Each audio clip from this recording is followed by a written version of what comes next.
Vamos a dar el comienzo a la primera charla y de la finalidad vamos a tener a tres representantes de la Universidad de Chile, también y también vamos a poner el día en el Chile de Mercado, y de la vamos a acompañar a los chilenos. Estamos investigando sobre su historia, y actualmente se estudia la carta de los delitos como profesora que estamos implementando esta jornada. El trabajo que han hecho los estudiantes con la idea de ser especiales protagonistas, aportadas de sus experiencias, las funciones y los desafíos que pudieron atravesar a lo largo de la práctica. Y para eso nos imaginamos distintas circunstancias en el desarrollo de los estudiantes de toda la sociedad. Por eso les invitamos a ustedes en esta primera charla a ver el salón. Creo que se llama Precisando, que está con nosotros. Para el último momento poder presentarlo y pensando posibilidades en esta conferencia nacional a través de un índice de la herramienta. ¿Sí? En cuanto a la invitación de Barcelona, que vamos a través de este conjunto, las tareas de enseñanza de personas, y las sociales, a poder dar el proyecto de la democracia. Enseñar y formar una pedagogía cognitiva del conflicto para la formación de una base mental. Por eso también, bueno, que decíamos todos a veces humanos tenemos que estar ahora, ¿no? Las legislaciones y los juegos y la extensión de esta vuelta a la democracia, que hoy en día podemos ver fijarse que se forman en distintos proyectos, es algo muy importante de la interpretación de la comunidad. Por eso, en este momento, me gustaría presentar a ustedes Gabriel es académico de la Universidad de Chile, profesor de Historia, Geografía y Educación Cívica, de la Universidad de Profesora de Ciencias de la Educación, es máster en investigación de didáctica de las ciencias sociales y doctor en didáctica, historia y geografía por la Universidad Autónoma de Buenos Aires. Sus intereses en investigación se centran en los ámbitos de la educación, la ciudadanía, la enseñanza de la historia y las ciencias sociales y el humanismo. Especialmente estudia el conocimiento ciudadano transmitido por la escuela de periodismo y la enseñanza de la sociedad. Además, investiga sobre la pedagogía del conflicto en las universidades de Oriente y actualmente se desempeña como investigador en un proyecto que es financiado por la Agencia Nacional de Investigación y Desarrollo que va con respecto a la ciudadanía de la televisión. A partir de esta presentación, vamos a dar la palabra a Gabriel y en este primer momento va a ver todas las clases. ¿Cómo estás? Bienvenido. ¿Vas a tener que...?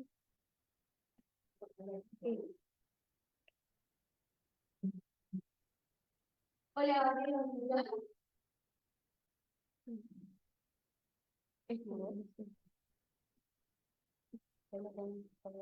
Gabriel, ¿nos escuchas? Tenés silenciado el sonido. Ahora sí, buenos días. No sé si me logran escuchar, que yo no lo escuchaba bien recién. A ver.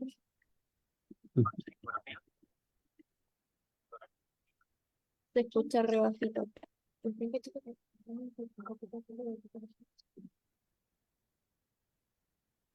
Ahora sí.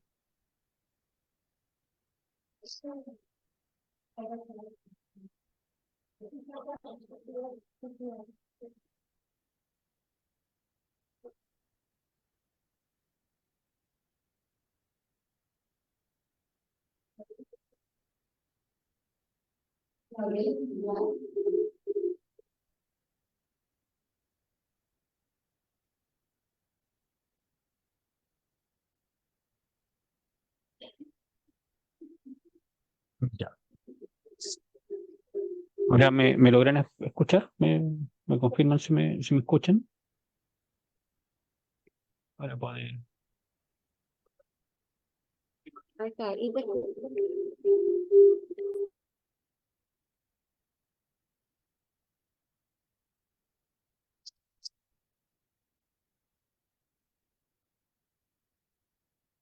Ahora sí. Ahora sí. Bueno, buenos días.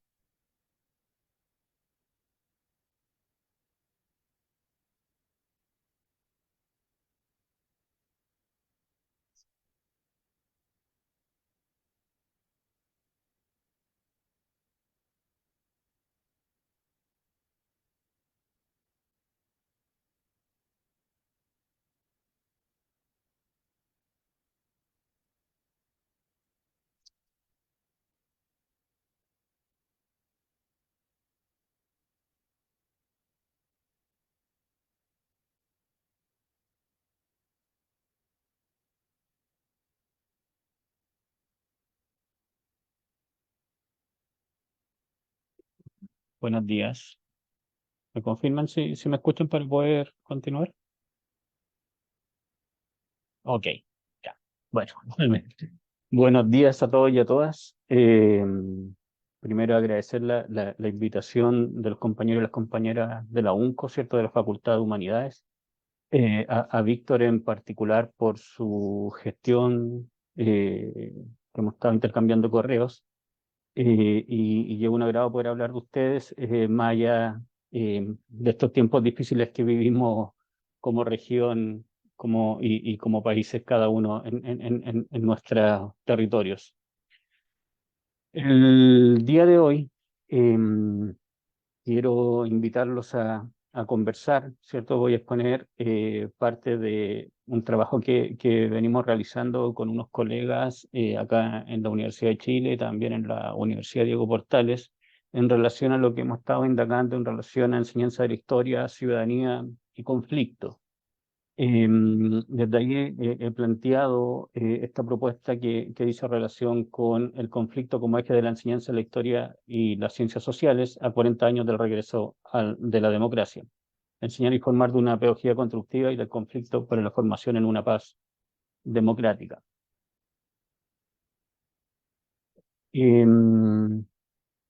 Dentro de lo que quiero compartir con ustedes, voy a abordar algunas temáticas en particulares. Claramente haré en primer lugar referencia a la situación de crisis de la democracia, ¿cierto? Que son distintos diagnósticos que se han hecho, para luego empezar a hacer primero una reflexión, una exposición en cuanto al rol de la escuela en la educación democrática y desde ahí en cómo se vincula esta con la idea del conflicto, la construcción de la paz democrática y la idea de la esperanza y el rol de los afectos y las emociones. Para luego ya mostrar específicamente cómo pensar una enseñanza de la historia, una educación histórica que permita orientarse en torno al conflicto y la democracia, eh, y ver qué rol juega ahí, por ejemplo, el tema de las famosas habilidades del pensamiento histórico y el rol de los temas controversiales o problemas socialmente relevantes, para finalmente mostrarles una pequeña propuesta de cómo hemos estado pensando llevar a cabo el diseño de clases, las propuestas, la toma de decisiones de los profesores, tanto en relación sobre qué enseñar y cómo enseñar. En primer lugar, cierto, quiero referirme a este diagnóstico que parece ser ya mundial en torno a que estamos viviendo una crisis de la democracia. No solo en el sentido de la crisis de la democracia liberal, representativa, tradicional, que comienza a experimentar su gran crisis probablemente hacia mediados de los años 60, ¿cierto? Como expone Paterman en su libro sobre democracia participativa, sino que en general de la idea de los valores democráticos, de la perspectiva de la construcción de un mundo en que se fortalezca y se construya la justicia social, ¿cierto? Y combatamos la desigualdad. En buena parte, los sistemas políticos, los sistemas sociales están experimentando una crisis que dice razón con la pérdida de los valores, la utopía de la construcción de una sociedad más democrática, ¿cierto? Cada uno de nuestros países enfrenta una serie de problemas que amenazan la democracia, como son la corrupción, la desconfianza en las instituciones políticas, ¿cierto? La abundancia de los discursos de odio, que en general se vinculan también con la circulación de noticias falsas, el ascenso de los populismos o neopopulismos, en particular los de derecha, como decía al inicio, ¿cierto?, el agotamiento de la democracia representativa, pero no solo de la democracia representativa, sino que también de aquella nueva democracia que empieza a surgir luego de los 60, que tiene que ver con esta democracia a veces más participativa, deliberativa, que también en algún momento se agota, ¿cierto? Como muestran autores como el mismo Ernesto Laclau o Chantal Mouffe, en relación a esta idea de la confusión en torno a evitar el conflicto y esta democracia de los acuerdos que excluye y que tuvo quizá una de sus máximas expresiones en torno al rechazo, a la imposibilidad, al fracaso de ese sistema a partir de los atentados del 2001 en Estados Unidos, ¿cierto? Y después distintas manifestaciones que han puesto en jaque esa democracia. También la idea de la democracia deliberativa como una democracia en crisis en torno a que la supuesta tesis de resolver los problemas de la democracia, del problema de vivir juntos, de cierta manera, en el espacio público, entra en crisis también en torno a no tener en cuenta cuáles son las desigualdades que pueden afectar la participación de los distintos grupos dentro de ese espacio público. Y por lo tanto, ahí claramente los principales problemas que afectan a la democracia hoy día tienen que ver con la desigualdad y la violencia. Desigualdad y violencia que no solo se manifiesta en la estructura del sistema, sino que también incluso nosotros como docentes la evidenciamos, la vivimos en nuestros espacios escolares. Desde ahí me parece que es necesario pensar en este escenario de crisis, qué puede hacer la escuela y qué puede hacer la enseñanza de la historia para enfrentarse a esta crisis de la democracia y pensar en cómo abordar esta temática, tanto desde los contenidos históricos como desde la realidad, considerando la realidad que enfrentamos día a día. Claramente, para plantear esto, parto de la idea de que vivir con otros es un conflicto, ¿cierto? Es el principal conflicto social que hemos enfrentado a través de, tanto en el pasado, en el presente, y que probablemente vamos a seguir enfrentando en el futuro. Y es quizás la gran pregunta que deberíamos hacer en la escuela. Esto es una pregunta que no es propia, sino que es una pregunta que se hace uno de los principales investigadores sobre educación ciudadana en el mundo anglosajón, que es Parker, ¿cierto? Que nos pregunta cómo hacemos para vivir juntos de manera justa. Probablemente el gran conflicto, ¿cierto? Es la gran pregunta que estamos constantemente discutiendo hoy en el presente, que probablemente sigamos discutiendo en el futuro y que también han discutido nuestros antepasados en el pasado. Desde ahí, probablemente necesitamos una escuela que empiece y un currículum que empiece a pensar en cómo ofrecer a los estudiantes la oportunidad de pensar desde la escuela esta idea de pensar la vida con otros. Claramente la escuela es un primer espacio, o un espacio importante en la vida, de encuentro político en el cual nos encontramos frente al conflicto de vivir con otros, y por lo tanto es un conflicto que está ya casi en nuestras primeras experiencias sociales con los. Desde ahí a qué vamos a apostar o qué vamos a proponer nosotros, que lo que necesitamos es claramente, ante esta crisis de la democracia, es más política, más democracia, ¿cierto? Y desde ahí, como propone Edazán, que he podido ver que estuvo hace algunos años compartiendo con ustedes también, necesitamos potenciar la educación política en la escuela, ¿cierto? Y desde ahí una educación política que enseñe que la democracia no es una cuestión natural, sino que es un proyecto político en constante construcción y reconstrucción, como lo propone Georg Biesta, ¿cierto? O sea, por lo tanto, pensar que estamos enseñando a jóvenes, a niños, que ya son partícipes de la sociedad, que enfrentan conflictos, que tienen una vida política en el hoy, en el mañana, ¿cierto? Y que son constructores y reconstructores de ese proyecto democrático constantemente, y por lo tanto también están en las distintas tensiones y conflictos que se enfrentan para vivir en una vida en una sociedad democrática. Tomando estos antecedentes, ¿cierto? Voy a referirme entonces a un poco cómo pensamos la escuela y cómo pensamos el currículum en relación a la democracia, y desde ahí cómo el conflicto debiese ser un articulador de esta educación democrática y finalmente de la enseñanza de la historia. Claramente entendemos que hay una relación histórica entre la escuela y la democracia, entre la escuela y la formación ciudadana. La escuela o los procesos educativos desde su origen han tenido como sentido la formación de los ciudadanos, de las personas, ¿cierto? Para que se incorporen, se inserten en una sociedad.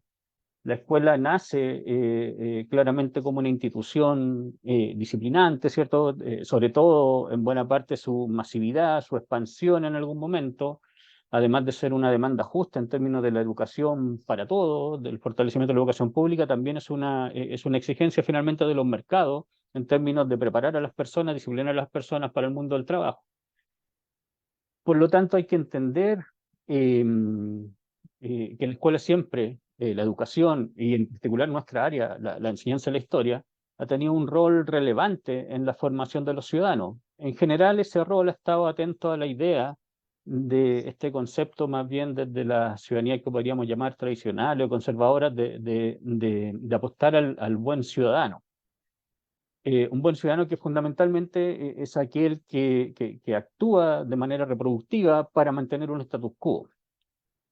Esa ha sido la función tradicional de la escuela. Sin embargo, hoy día probablemente lo que necesitamos es pensar en una escuela que reelabore esta idea sobre quién es el buen ciudadano, ¿cierto? Y de cierta manera que la escuela también supere el temor a ser desbordada por la democracia, ¿cierto? En general, los fenómenos democráticos, la ampliación de la democracia, muchas veces significa el desborde del orden constituido, como propone a veces Rancière en esta idea de que la democracia es una especie de un momento específico y luego funciona la política para ordenar ese momento de desborde. La escuela claramente vive siempre esa tensión, o sea, si bien hoy día las políticas públicas a nivel nacional, internacional, muchas veces dan a la escuela un rol importante en la construcción de la ciudadanía y en fortalecer una ciudadanía más democrática, hay que entender que la escuela siempre va a estar viviendo un poco ese doble rol de enseñar la democracia, pero al mismo tiempo ser una institución disciplinante que establece un status quo, una forma de ser. Por lo tanto, la escuela debe reconocer esa tensión y desde ahí empezar a pensar en cómo construir una sociedad más democrática, cómo ayudar a los estudiantes a fortalecer la democracia y al mismo tiempo convertirse en sí misma, irse reconfigurando, expandiendo sus límites para poder ser un espacio mayor de construcción democrática.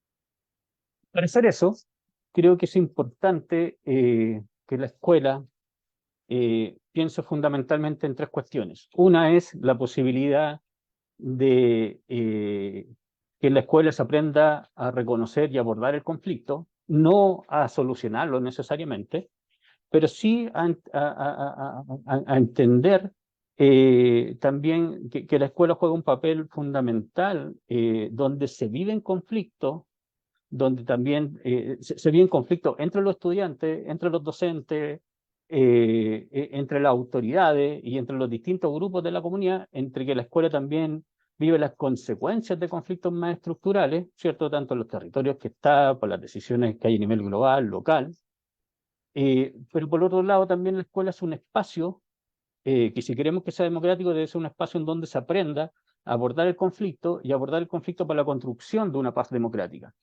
¿Y por qué una paz democrática? Fundamentalmente, por lo menos por cómo hemos visto y a partir de las realidades políticas que hemos enfrentado en el último tiempo en nuestros distintos países, podemos ver que hay un alto porcentaje de la población que la paz, la seguridad no es igual a democracia, ¿ya? De hecho, muchas veces, por lo menos, por ejemplo, en Chile, hay encuestas que mostraban que la gente, incluso los jóvenes,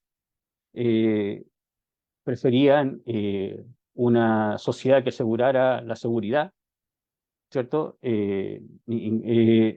Por sobre un régimen democrático.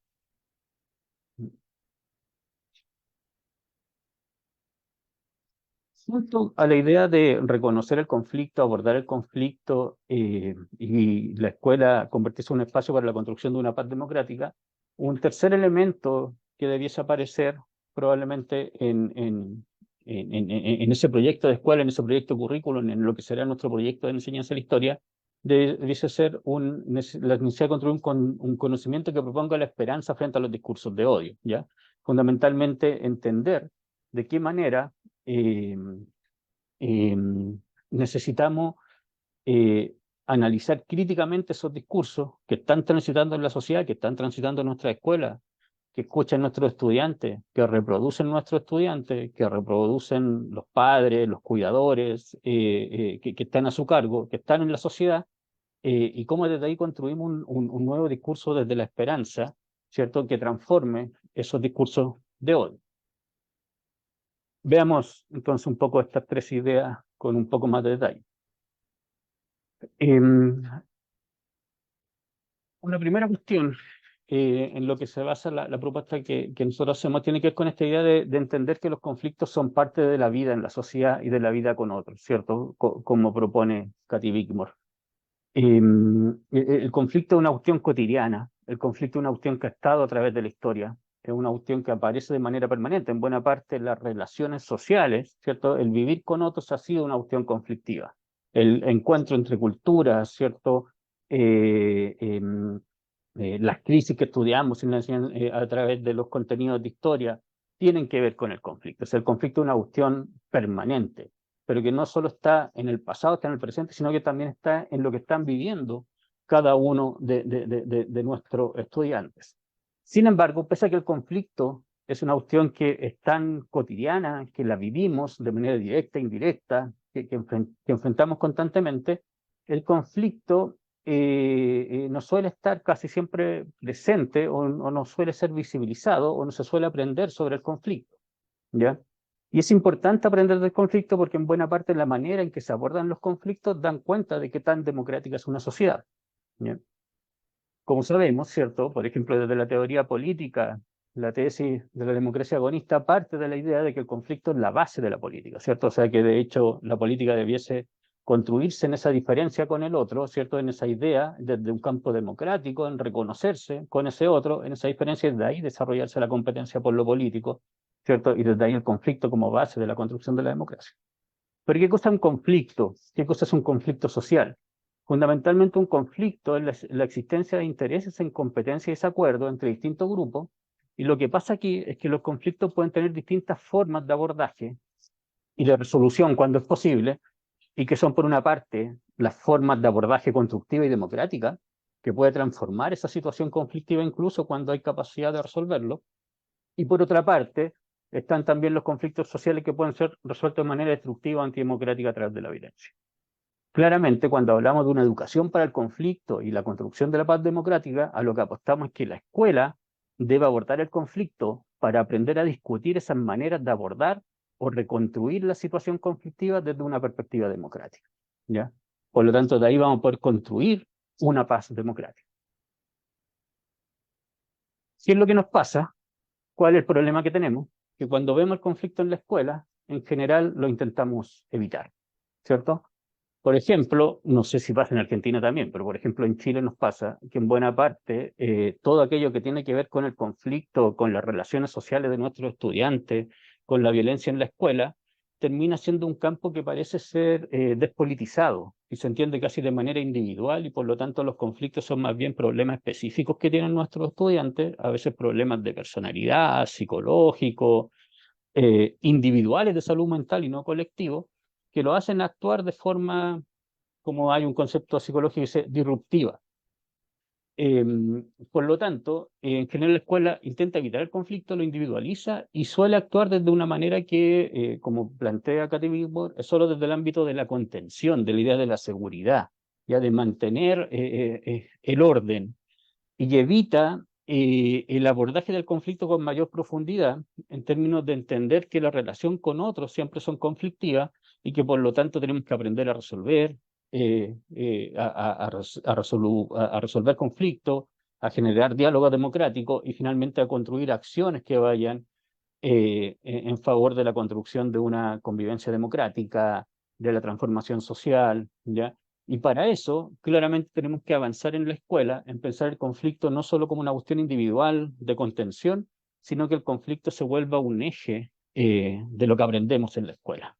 Desde ahí, por lo tanto, avanzar hacia mecanismos que permitan, por ejemplo, incorporar el abordaje, la discusión sobre conflicto en la cotidiana en la escuela. Y desde ahí es clave, por ejemplo, la incorporación explícita del conflicto, por ejemplo, en los contenidos curriculares, en los temas que abordamos día a día.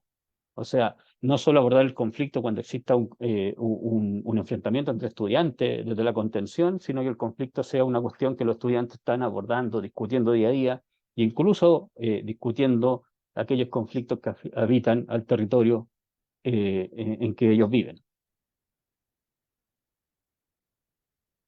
Por lo tanto, lo que entendemos es que la escuela debe convertirse en un espacio clave para aprender sobre el conflicto y fortalecer la democracia, pero el pensar el conflicto ¿cierto? Y que un poco tiene que ver con lo que, por ejemplo, en ciencias sociales hemos muchas veces entendido como el abordaje de temas controversiales, socialmente vivos, problemas socialmente relevantes, que son temas conflictivos y que tienen vinculación con la educación para el conflicto y para la educación democrática. Muchas veces esos temas los pensamos desde un ámbito, entre comillas, un poco de laboratorio, en donde pueden estar o no eh, involucrados nuestros estudiantes o pueden estar o no afectados nuestros estudiantes. Cuando hablamos también de educar para el conflicto, lo que consideramos es que hay que entender que el conflicto a una comunidad no solo lo afecta de manera indirecta, sino que a veces directamente. De hecho, las desigualdades son las que generan violencia y esas violencias actúan sobre las comunidades. Por lo tanto, las comunidades están viviendo el conflicto y aquellas comunidades que están más afectadas por aquellas violencias, por esas desigualdades, son a las que les cuesta más resolver los conflictos de manera democrática. Por lo tanto, es clave que si nosotros queremos desarrollar una educación que tenga foco en el conflicto, consideremos esas desigualdades desde la base.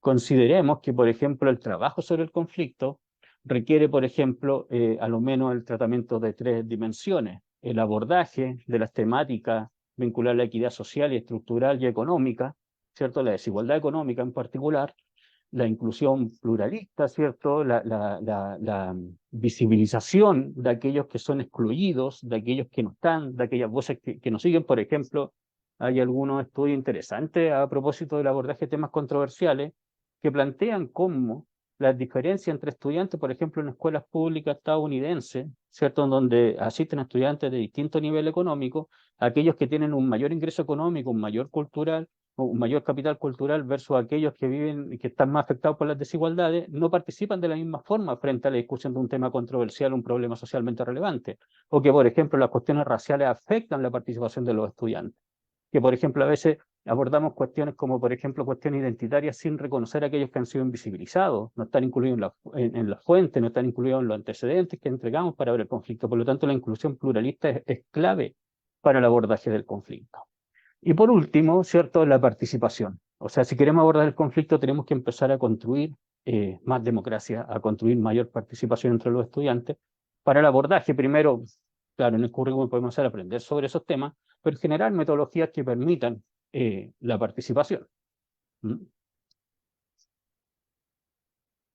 Justo a este nivel que puede ser del abordaje del conflicto, reconociendo además esas condiciones de desigualdad que afectan su tratamiento en distintos contextos, una cuestión que también es clave hoy día, ¿cierto? Y que aparece y que a veces ha sido criticada frente a las pedagogías deliberativa y conflictiva, tiene que ver con el rol de los afectos, con el rol de las emociones.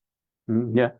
En general, buena parte del enfoque deliberativo tiene que ver con un enfoque que parte, ¿cierto?, en el abordaje de la controversia desde una lógica bastante funcional, podríamos decir cognitiva, ¿cierto? Hay que aprender a trabajar información, discutir las distintas posiciones, y esto se da en el marco de una metodología que va, de cierta manera, en donde los estudiantes deben seguir ciertos pasos, ¿cierto? Y hay ciertos marcos de comportamiento que son reconocidos. En esos contextos, muchas veces el elemento afectivo, que son los que mueven muchas veces lo que precisamente queremos nosotros, entre comillas, combatir a través de una pedagogía deliberativa y una pedagogía del conflicto, no es tomado en cuenta.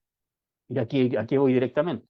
Aquellos sentimientos, ¿cierto? Aquellas emociones que, por ejemplo, son las que se vinculan precisamente a los prejuicios, a los discursos del odio, y que nuestros estudiantes, cuando son jóvenes, niños, los llevan, los tienen en sus narrativas.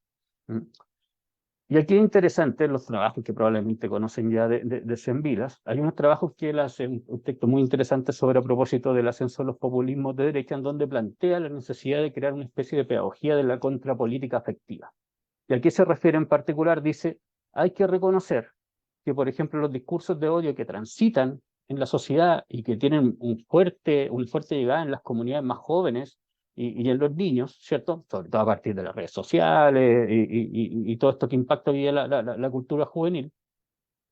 Y si bien muchas veces se constituyen en esa lógica del odio, ¿cierto? De una afectividad, de la emoción vinculada al odio, al hecho de sentirse excluido de lo que está pasando en el mundo y por lo tanto la necesidad de reaccionar, también tiene un ámbito afectivo, entre comillas, que está asociado a la esperanza y el amor. ¿En qué sentido? En que, por ejemplo, varios de estos discursos de odio no están solo constituidos en una situación permanente de odio, sino que lo que ofrecen es la esperanza de la transformación, la esperanza de la redención. Por ejemplo, los supremacistas blancos de la vuelta, esta idea de la ultraderecha norteamericana, ¿cierto? De la América Grande, ¿cierto? Que también la hemos escuchado en Latinoamérica, y la veía a propósito en un saludo de Trump a su presidente electo. Esta idea de hacer nuevamente grande a cada una de sus patrias. Está ese discurso de la redención, y entonces no solo se sostiene en el hoy, sino en esa esperanza. Entonces, ¿qué dice Sembila? Dice, la pedagogía de la contrapolítica afectiva lo que debiese ofrecer es un análisis crítico de esos discursos y contraponer cómo desconstruirlos y ofrecer otra esperanza a través de estos discursos. Un discurso que primero parta trabajando sobre esos prejuicios, sobre ese odio, y construyendo una especie de relato que permita que a esos que se sienten excluidos se sientan ahora incluidos en ese nuevo discurso de la esperanza. Dice, no ofrece mucha, entre comillas, metodología específica, Sembilas, pero coloca un acento que sí es importante para el abordaje de estos temas conflictivos, porque claramente la posibilidad de abordar los conflictos tiene que ver con que aparezcan también esos elementos emocionales, que no hay que entenderlos como elementos de lo irracional, sino que son propios también de lo racional, ¿cierto? Y de donde se constituyen buena parte de las ideas políticas. Por lo tanto, atendiendo a esta idea del abordaje del conflicto, lo que propongo, lo que comparto con otros investigadores, es la idea de pensar que el conflicto se convierta en el eje de la enseñanza. O sea, si queremos desarrollar una educación que fortalezca la democracia, que piense en cómo avanzar hacia la justicia social, que permita reconstruir constantemente la democracia, es necesario pensar en una pedagogía que tenga como eje el abordaje de los conflictos. Esto claramente no, si bien fundamentalmente debiese trabajarse, o hay mucha oportunidad para trabajar desde el ámbito de la historia, la ciencia social y la geografía, podríamos también plantear lo que esto debiese ser el eje del currículum, el eje de lo social, el eje de lo político debiese ser el currículum, más que a veces quizá aprender competencias para poder innovar tecnológicamente. Probablemente el eje del currículum debiese ser el hecho de construir una sociedad más democrática y desde ahí poder aprender a resolver o asumir los conflictos de manera democrática. Por lo tanto, desde ahí pienso en la constitución de la enseñanza de la historia, ¿cierto? En términos de la idea del conflicto y la democracia. Teniendo como base esta idea, ¿cierto? Y para plantear una enseñanza del conflicto desde la educación histórica, partimos claramente tomando algunos conceptos como son la idea de la conciencia histórica, el currículum y la enseñanza de la historia como tal. Cuando hablamos de conciencia histórica, ¿cierto? Por una parte, reconocemos esta idea de la historia como una narrativa, ¿cierto? Una narrativa que finalmente busca construir de alguna manera identidades, y en ese objetivo de construir identidades tiene como objetivo construir formas de ser y de formar cierto tipo de ciudadanos, ¿cierto? Como decía Peter Seixas, o como aparecen en las distintas denominaciones sobre la construcción de la conciencia histórica, podemos ver que tenemos conciencias históricas de tipo más tradicionales, emblemáticas, hasta conciencias históricas que nos invitan a cuestionar el pasado, y otra a cuestionar el pasado y transformar el futuro. Claramente lo primero hay que entender que cuando construimos la enseñanza de la historia estamos dando cuenta de esas narrativas, y esas narrativas construyen tipos de personas, tipos de ciudadanos. Esto claramente se vincula en el ámbito educativo con lo que es el currículum, ¿cierto? Y desde aquí entendemos que el currículum, como planteaba Berten, de cierta manera es una selección cultural, es una selección de conocimientos que orienta expectativas, dice qué tipo de personas vamos a formar, ¿cierto? Y esas expectativas incluso se exponen de manera desigual, no formamos a personas para ser directamente trabajadores, formamos a personas para ser demócratas, para transformar el mundo, para ser líderes, ¿cierto? Por lo tanto, el currículum hace eso, y desde ahí apuesta a que se quiere construir, y siempre, ¿cierto? Hay una lucha, una disputa sobre cuál es el currículum que queremos, cuál es el conocimiento legítimo, como decía Apple, que llega a nuestros estudiantes, ¿ya? Por lo tanto, en particular, el currículum, y en particular a través de la enseñanza de la historia, históricamente se han construido tipos de ciudadanos y tipos de sociedad. Por lo general, o de manera más masiva, esto se ha constituido en una construcción de dos tipos de relatos curriculares en la enseñanza de la historia, los más grandes, y que Carretero en un texto cierto del 2007 lo identificaba como la historia romántica, aquella historia que de cierta manera construye una conciencia histórica que lo que viene es emblemática, hay que mantener el status quo y seguir lo que hicieron nuestros grandes héroes, y desde ahí una lógica reproductiva, versus una otra historia que le llamo historia ilustrada, ¿cierto? Que de cierta manera está fundada en esta posibilidad de desarrollar este pensamiento particular de los historiadores que postula Sam Winburn, que es la idea de aprender a pensar históricamente, ¿cierto? Y se apostaba desde ahí que el aprender a pensar históricamente, de cierta manera, me iba a dar competencias para actuar de manera democrática en la sociedad. De hecho, nuestro muy estimado y que claramente ha influido a todos nosotros acá en Latinoamérica, o influyó en todos nosotros, que fue nuestro Joan Pallés, en sus primeros escritos también plantea eso, ¿cierto? Aprender a pensar históricamente es clave para pensar democrática, y lo es así, y es así.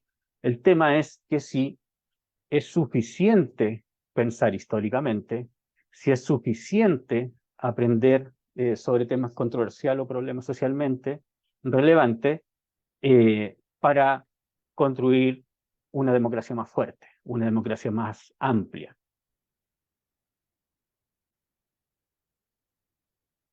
Yo creo y comparto la visión de aquellos que creen que no es suficiente solo pensar históricamente, no es solo suficiente aprender a trabajar un tema controversial o aprender a trabajar problemas socialmente relevantes. Muchas veces en la construcción, y que hoy día está siendo muy dominante en varios de los currículum a nivel mundial, del aprender a desarrollar estas habilidades históricas de análisis,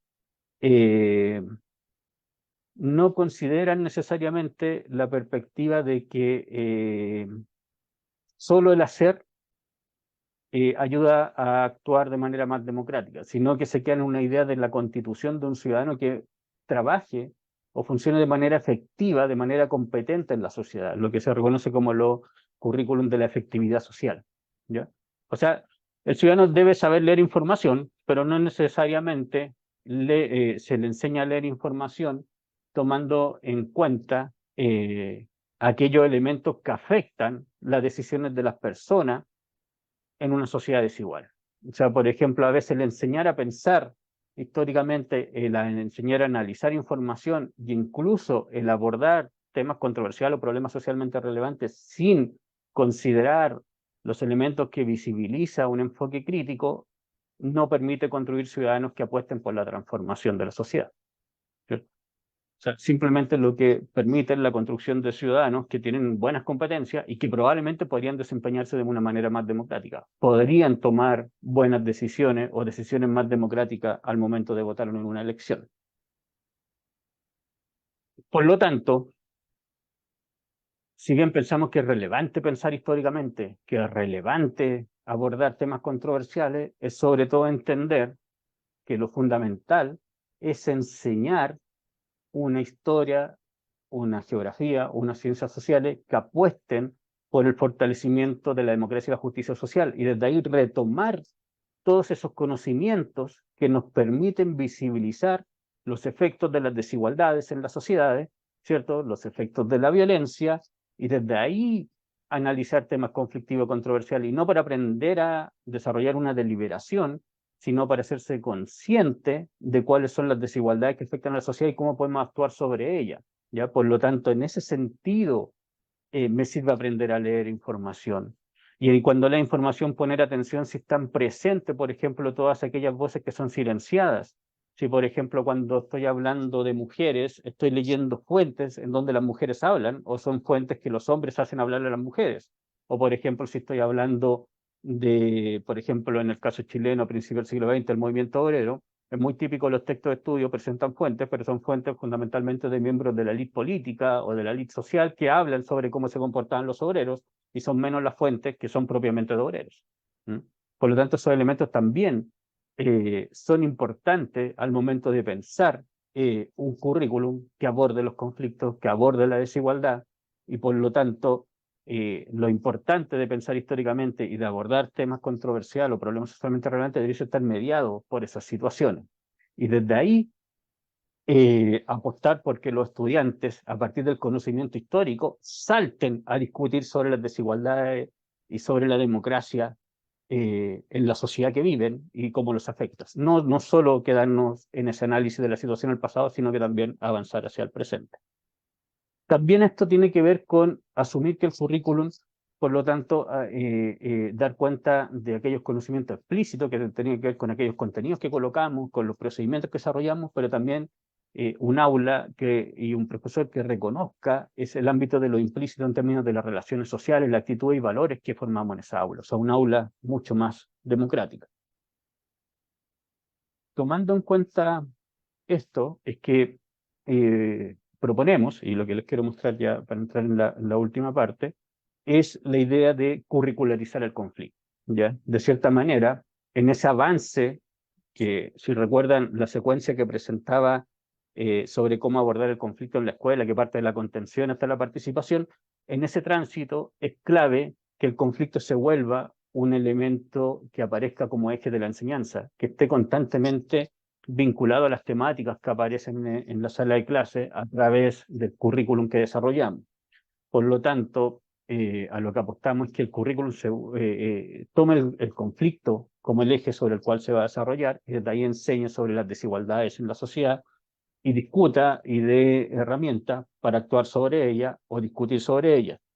Esto claramente, en un principio lo pensamos para la historia, la geografía y las ciencias sociales, pero también hoy día pensamos que es posible abordarlo desde la construcción de un currículo que tenga como eje lo social, como eje lo político, y por lo tanto desde toda la asignatura de trabajos de integración curricular se pueda pensar en el conflicto. No estoy más de acá, pero por ejemplo, solo un ejemplo, en matemática aprenden sobre las áreas, sobre el concepto de área. Compañeros han hecho un ejercicio de discutir sobre el concepto de área, evaluando cuáles son los metros cuadrados que necesita una familia para vivir, para tener una buena calidad de vida, y hasta dónde la vivienda social o incluso las viviendas que venden constructoras privadas, por ejemplo, en Chile, no son suficientes, su costo es elevadísimo y no permite una buena calidad de vida para esas personas. Eso a partir del aprendizaje del concepto de área y la discusión de un problema socialmente relevante como la vivienda. A eso nos referimos cuando apostamos por esta idea de que el conflicto sea eje de la enseñanza. Esta idea de curricularizar el conflicto, nosotros lo hemos organizado fundamentalmente en dos grandes etapas que tienen que ver con la preparación y el diseño. Una primera etapa que dice relación con la toma de decisiones, ¿cierto? En donde los profesores y las profesoras deciden sobre el qué enseñar, y considera lo que hemos llamado la contextualización, la problematización y la selección de conocimiento. En particular, a mí me interesa mucho la idea de la selección de conocimiento porque creo que nos empodera como profesores y nos hace conscientes de esta idea que decía Giraud, o que plantea Giraud, de que somos intelectuales, que somos constructores de conocimiento. Por lo tanto, el profesor selecciona conocimiento, es un agente frente a lo que ofrece el currículum prescrito nacional, y desde ahí sitúa los conocimientos y define qué es lo que van a aprender sus estudiantes. La idea de este ejercicio es que se haga conscientemente y desde ahí desde una perspectiva crítica. Y una segunda etapa, que lo hemos considerado como la toma de decisiones sobre cómo enseñar, y que considera lo que llama bien la construcción del plan, de la planificación, planeación, no sé cuál es el nombre específico que le dan en Argentina, nosotros le llamamos las planificaciones. La planificación que tiene como diseño estar orientada en torno a un conflicto problematizado que en general se distingue o se define en la etapa del que enseñar. Voy a compartir un poco con más detalles cada una de estas etapas, pensando en que me queda tiempo todavía. La etapa 1 de la toma de decisiones sobre qué enseñar considera en un primer momento lo que denominamos la etapa de contextualización. La etapa de contextualización lo que busca fundamentalmente es que el profesor haga una lectura, ya la profesora haga una lectura crítica tanto del currículum prescrito nacional, provincial, o incluso de la institución escolar en particular, cuando tienen sus propios programas, como en el caso de alguna escuela privada en Chile, y también del territorio, del contexto en el cual habita. ¿ya? Por lo tanto, en la idea de que haga ese análisis, esa revisión de esos conocimientos tiene que ver fundamentalmente con distinguir cuáles son las tensiones que hay en esos territorios, cuáles son los conocimientos que están, cuáles son los conflictos, que distinga cuáles son los conflictos que existen ahí, ¿ya? Cuando hablo del análisis del contexto, no me refiero solo al contexto quizás del curso, del grado específico que tengo en la escuela, de la escuela en particular, sino que incluso del territorio e incluso los conflictos sociales históricos que estamos viviendo. Por ejemplo, en Chile ustedes sabrán que estuvimos cruzados por el tema del estallido social y el proceso de una nueva constitución, y claramente eso afectaba de manera transversal los estudiantes, los jóvenes, los niños, casi todos tienen esa experiencia histórica, por lo tanto casi cualquier tema de la clase de Historia y Ciencias Sociales cruzaba eso, pero eso no era propio del contexto específico de cada escuela, sino que era propio del contexto como país que estábamos viviendo. Por lo tanto, en esa mirada del contexto, apostamos que el contexto también es histórico, es temporal, no es solo un contexto que está solo aplicado a ese espacio específico que es la escuela. Esta lectura, como les decía, la hacemos para identificar conflictos que existen en el territorio, y aquí solo un ejemplo. Esta es la tabla que hicieron una estudiante de educación primaria, en donde hacen el análisis de sus contextos de práctica, y lo que a ella les toca trabajar contenido sobre la colonia en Chile, del objetivo Chile, sobre todo la relación mapuche-español, ya claramente un conflicto, las famosas habilidades del pensamiento histórico y actitudes que deben desarrollar. Y en el diagnóstico que hacen del territorio, identifican ciertas características que están presentes en la escuela y que tensionan en la escuela, como es la multiculturalidad hoy día, sobre todo en las escuelas públicas y con financiamiento público de carácter, y que son privadas. En Chile tienen una matrícula en promedio de un 60% de estudiantes migrantes. Por lo tanto, asociado a esa identidad se generan ciertos conflictos entre estudiantes, hay diferencias, y hay un tema a veces en los proyectos de la escuela por valorar la diversidad. Por lo tanto, los estudiantes lo que hacen en esta etapa de revisión del currículum es distinguir estos elementos que están tensionando, que aparecen, que pueden ser tensionantes desde el currículum prescrito, como desde el contexto en particular. Una vez que se identifica eso, se procede a lo que va a ser el corazón mismo de la propuesta, que es pensar, seleccionar un conflicto para elaborar lo que llamamos la problematización, ¿cierto? La organización, la identificación del conflicto y el abordaje, el situar en una pregunta que nos permita el abordaje de ese conflicto, en un dilema, ¿cierto? En una pregunta que problematice esa situación conflictiva que vamos a distinguir. En este caso, para el mismo cuadro que mostraba anteriormente, ¿cierto? Los estudiantes hacen una vinculación entre los temas de derechos humanos, ¿cierto? El desarrollo de una sociedad en miras de equidad y respeto, de los grupos históricamente mencionados, y lo vinculan con el análisis histórico de continuidad y cambio en la relación conflicto mapuche-español. Ustedes saben, igual que en Argentina, incluso en el territorio que están ustedes, ¿cierto? Los conflictos entre los estados, entre nuestros estados-naciones y el pueblo mapuche siguen constantes, ¿cierto? Y la represión, la invisibilización del conflicto sigue siendo una cuestión que se vive en el día a día. Por lo tanto, esta pregunta que se plantea acá va a ser en buena parte lo que va a orientar tanto las decisiones que van a venir ahora para la selección de conocimiento, como luego la propuesta de plan de clases que realizarán los estudiantes. En la selección de conocimiento, lo que se hace fundamentalmente es definir cuáles son los conocimientos que queremos hacer llegar a los estudiantes, cuáles son los conocimientos en este caso que necesitan los estudiantes para abordar la problematización planteada, el conflicto que queremos estudiar. Se organiza fundamentalmente en torno a tres ejes, que son conceptos desarrolladores, ¿cierto? Un tópico conceptual central, procedimientos que se trabajan y actitudes. Y se organiza en este caso, cuando lo hacemos en la formación inicial de profesor, en términos a una red de conocimiento, que lo que me orienta aquí es cuáles son esos conocimientos que quiero poner a disposición a través de la planificación que voy a entregar, a través de las clases que voy a organizar.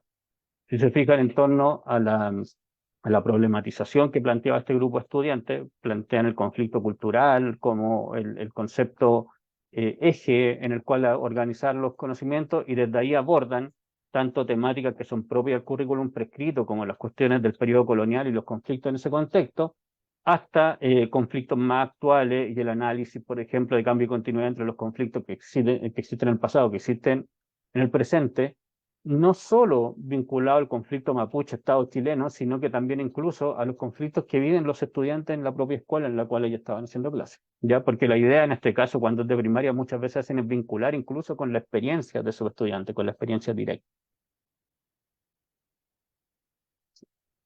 Y la primera etapa, ¿cierto? Que es la selección de conocimiento. Y luego, una vez que tenemos organizada esos conocimientos, pensamos, bueno, ¿cómo ahora planeamos esta secuencia? Y viene la segunda etapa de cómo enseñar.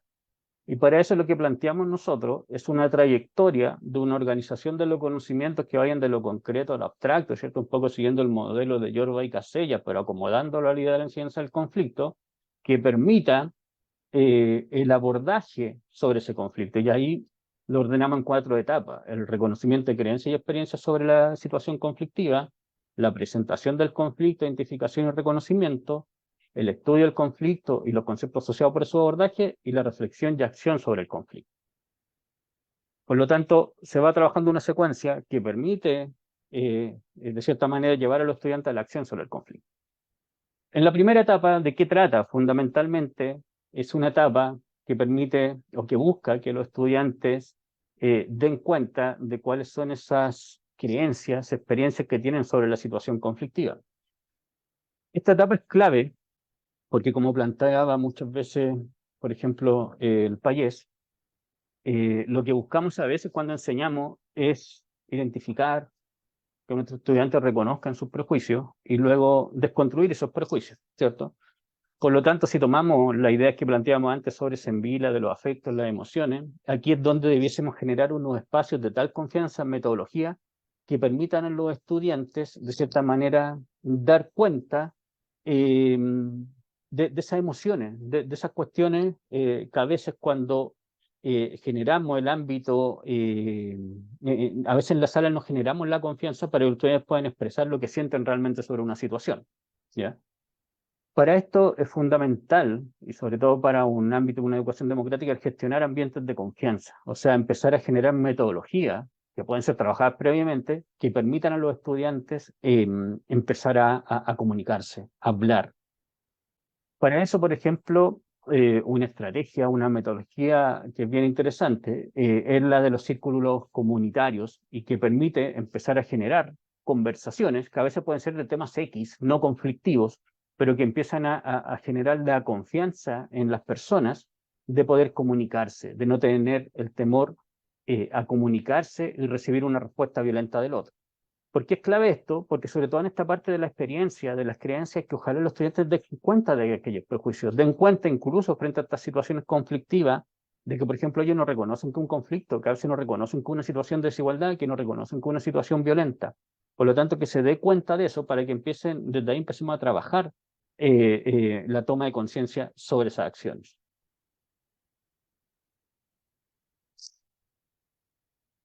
En este escenario es clave, ¿cierto? Sobre todo poner énfasis en cuestiones que son más bien de actitudes que permitan una conversación en torno al disenso, ¿cierto? Y que permitan la expresión de ideas que a lo mejor a veces no queremos escuchar. A veces a los mismos profesores nos cuesta escuchar en nuestros estudiantes discursos que no queremos, y abrir ese espacio.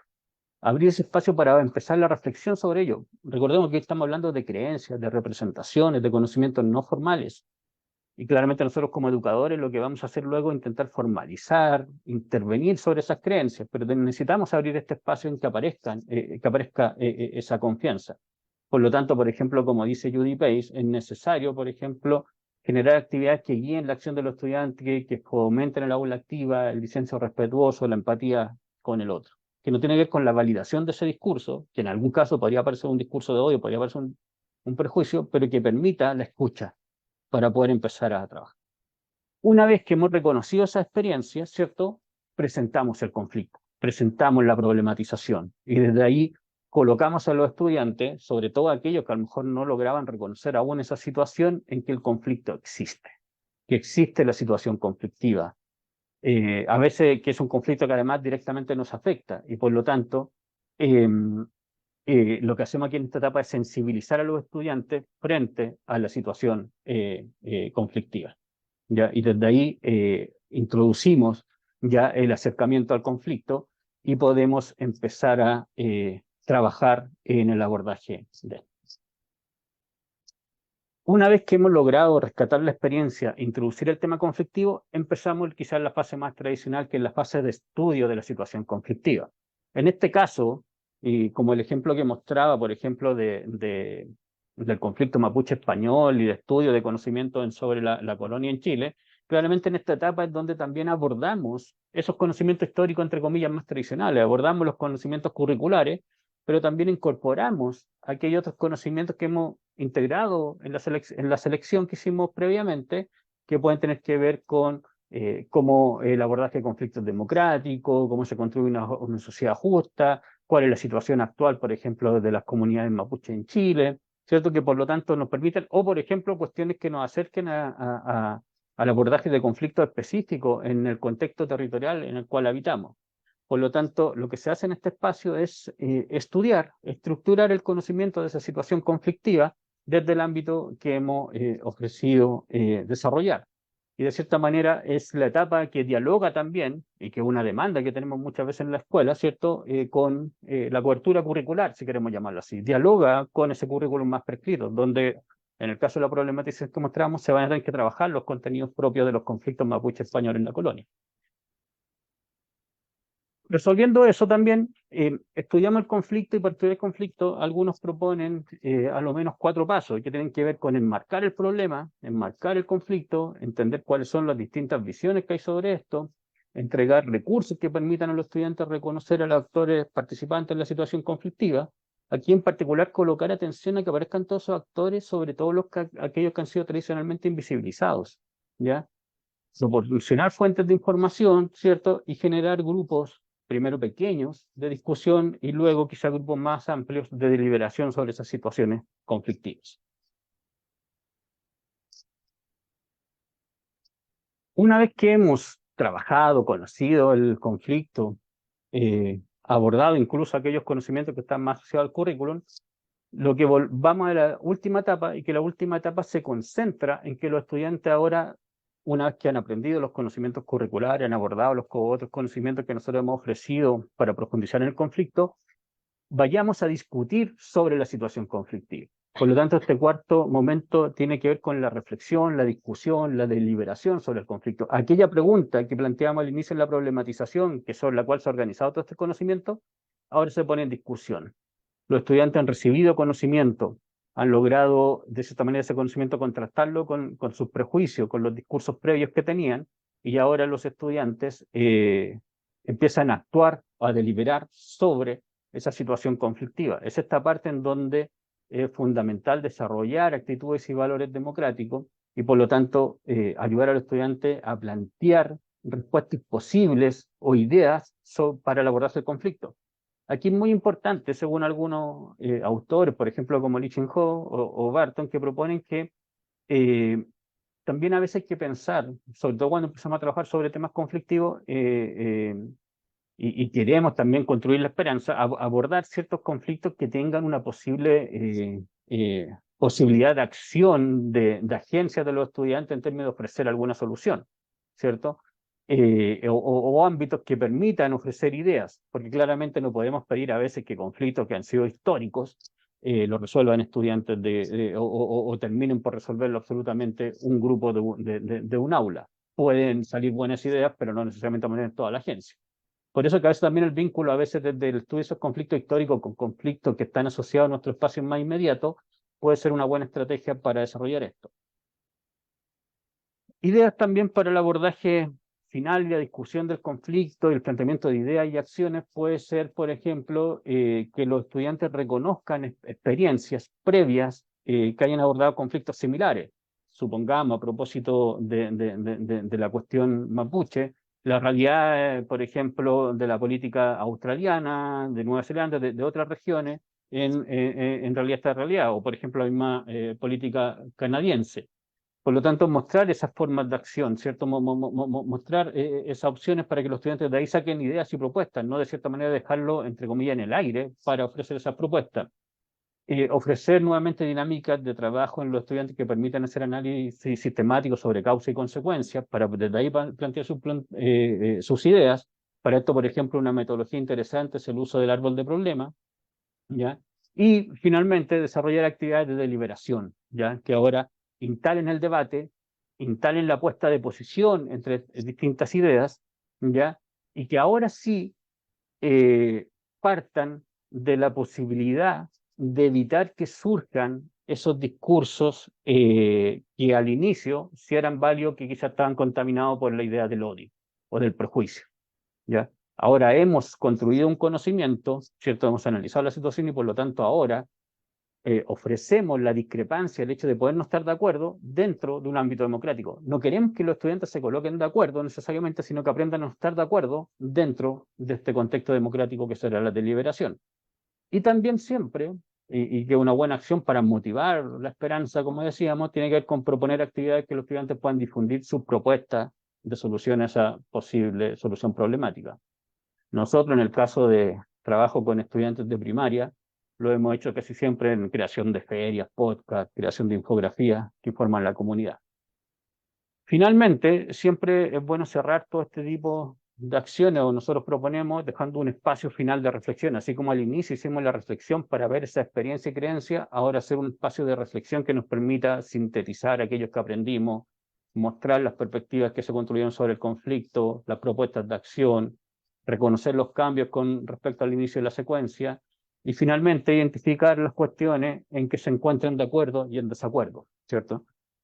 Validar la idea de poder no estar de acuerdo, pero que no estar de acuerdo dentro de un campo que sería la democracia.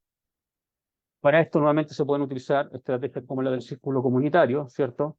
Y desde ahí ir fortaleciendo esta idea del diálogo permanente, de la confianza para el abordaje del conflicto, ¿cierto? Y para terminar, y en estos tiempos que parecen de poca esperanza, recordemos a su compatriota Charly García, que dijo que algún día los dinosaurios van a desaparecer. Así que muchas gracias.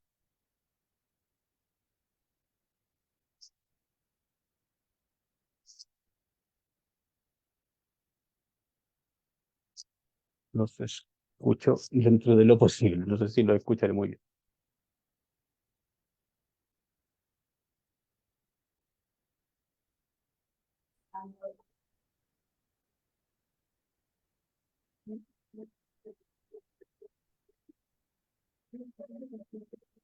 Bueno, Yo los escucho lejano y escucho solo el micrófono de extensión, que supongo que el computador que está en otro lugar.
rebajito.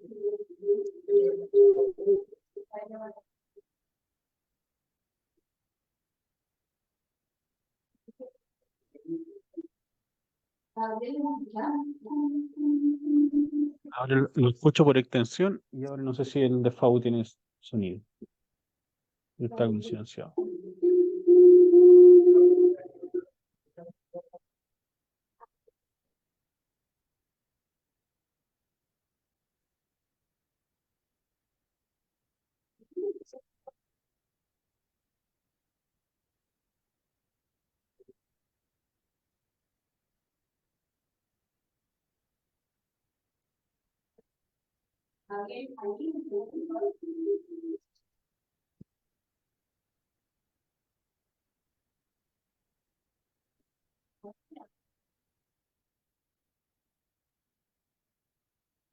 Hola.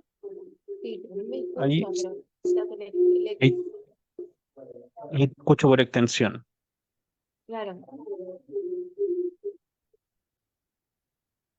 Pasa que si no El lo otro veo. parece que no tiene salida de micrófono, el otro Zoom.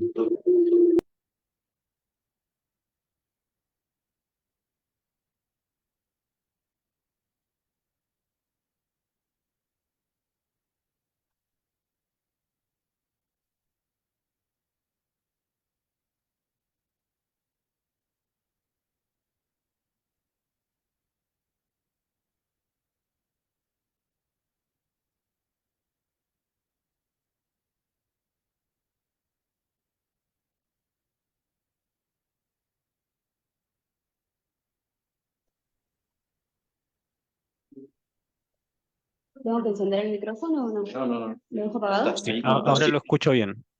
Ah, Ahora lo buenísimo. escucho bien. Bueno, Gabriel, en primer lugar, agradecerte por compartir con nosotros tu investigación y el eje en donde estás pensando la educación democrática. Eh, Queda muy claro que el conflicto atraviesa la educación y más en tiempos como hoy, en donde los desafíos para los docentes y también para los practicantes, que son quienes son los protagonistas de nuestras jornadas, nos permiten plantearnos algunas tensiones eh, a través de la pregunta de cómo construir una sociedad más democrática desde la escuela y desde la enseñanza de la historia y las ciencias sociales. Es por eso que a mí me gustaría que ahora puedas conversar con el estudiante Lorenzo sobre su práctica, sobre lo que transitó y que además comentarte que tenemos un montón de audiencia que seguro alguien va a tener algún tipo de pregunta para hacerte, que también estamos transmitiendo a través de las redes sociales y que seguramente te vamos a ir comentando las preguntas. Pero en primer lugar, hacerte una pregunta como formadora y parte de la cátedra, entendiendo claro que el rol que asumimos los docentes tiene que ver con el enseñar una historia que apueste a una democracia a través del cómo y el qué enseñamos en las escuelas y también en la universidad. Y en este sentido yo pensaba una pregunta que tiene que, o que está relacionada con el rol que asume el estudiante dentro de esta propuesta que vos enunciás. ¿Y cuál es el rol de la construcción de la enseñanza y el aprendizaje en las ciencias sociales que deberían asumir y que deberíamos propiciar desde el profesorado para los y las estudiantes en el nivel medio o en el nivel secundario? Y después yo te cedo la palabra para que puedas dialogar con Lorenzo. Muchas gracias. Contesto al filo, ¿cierto? ¿Te Sobre escuchamos el rol bien? del estudiante, pues. ¿Sí? ¿Me escuchan ya? Sí, sí. Bueno, al igual que todos los compañeros que están ahí, parte de la experimentación o de la experiencia de esta propuesta la he hecho con mis estudiantes que están en formación, en particular estudiantes en formación en educación primaria, y por eso también mucho del relato está muy situado desde la enseñanza. Pero desde esa enseñanza también pensamos un rol del estudiante en términos de un rol activo del estudiante, pero sin olvidar que lo que hacemos nosotros, sobre todo desde una perspectiva crítica, es ayudar, entre comillas, en esta idea como del amigo crítico, al estudiante a colocarlo en situaciones en las que le permitan problematizar la sociedad y desde ahí instalar la idea de la democracia, ¿cierto? Y de poder profundizar la democracia. Por lo tanto, a lo que apostamos es al desarrollo de metodología de participación, ¿cierto? Por ejemplo, como el desarrollo del diálogo, la deliberación, el trabajo entre iguales a partir del abordaje del conflicto y desde ahí que los estudiantes se reconozcan como agentes fundamentales de este proceso. Pero insisto que en ese reconocimiento como agente fundamental el profesor juega un rol en el cual él va colocando los marcos para incentivarlo a pensar en la profundización de la democracia, porque una tensión que por lo menos nos surge acá a veces con los futuros docentes, nosotros tenemos un fuerte énfasis, por ejemplo, en el ámbito de la infancia y los jóvenes, ¿ya? En el campo de la infancia y los jóvenes, el estudio del rol de la infancia y los jóvenes como sujetos, y a veces se confunde también con las concepciones más liberales, ¿cierto? Entonces, de que si bien el niño tiene agencia, tiene decisión, solo de cierta manera el niño va a ser una especie de sujeto que va a pensar en una sociedad democrática mucho más amplia. Entonces lo que hay que hacer, el profesor de cierta manera debe ayudar, debe colaborar con el niño, colocarle situaciones críticas que le permitan pensar en esa sociedad más justa. Por lo tanto, el profesor tiene una agencia importante en construir, en ayudar a construir a los niños a discutir ese discurso mucho más democrático. Y desde ahí nosotros nos planteamos esta idea de metodologías más activas dentro de esta propuesta. ¿Ya? Pero claramente el ámbito tiene que ver en dar el espacio de agencia a los estudiantes. Y ahí, como exponía, yo creo que hay un punto clave, porque sin querer en nuestras concepciones como profe, muchas veces apostamos a una participación en que queremos que los estudiantes participen como nosotros queremos y que nos respondan lo que nosotros queremos, más allá de que estemos desarrollando ciertas experiencias que son mucho más activas, mucho más democráticas, mucho más centradas en el estudiante. Entonces, el hecho de poder generar metodología que den el espacio de confianza para que los estudiantes puedan decir, expresar lo que realmente quieren decir, sobre todo cuando hablamos de cuestiones sociales, creo que es clave. Ya fundamental ese espacio de confianza, de diálogo que permita a los estudiantes expresarse libremente. Por lo tanto, enfrentarnos, que quizás en la sala de clase cada vez más vamos a encontrar prejuicios y vamos a encontrar discursos de odio, sobre todo en esa parte inicial. Y ahí parten cómo reconfigurar nuestras prácticas para trabajar sobre esos discursos. Y por eso ahí, por ejemplo, ponía este acento en esta propuesta de Semvilas, que si bien todavía no está muy alineada, es bien interesante en el hecho de cómo reconfigurar esos discursos. Pero necesitamos que esos discursos empiecen a aparecer. No tiene que ver con que los validemos, pero necesitamos que empiecen a aparecer, porque si no después aparecen en el espacio político tomando las decisiones que ya conocemos, ¿cierto? Entonces, es necesario que aparezcan en la escuela y empezar a trabajar sobre ello. Bueno, eso requiere que como profe estemos preparados para eso, estemos dispuestos a escuchar eso que no queremos escuchar muchas veces. ¿Mm? Muchas gracias, Gabriel, por tu respuesta. ¿Lorenzo? Bueno, hola Gabriel.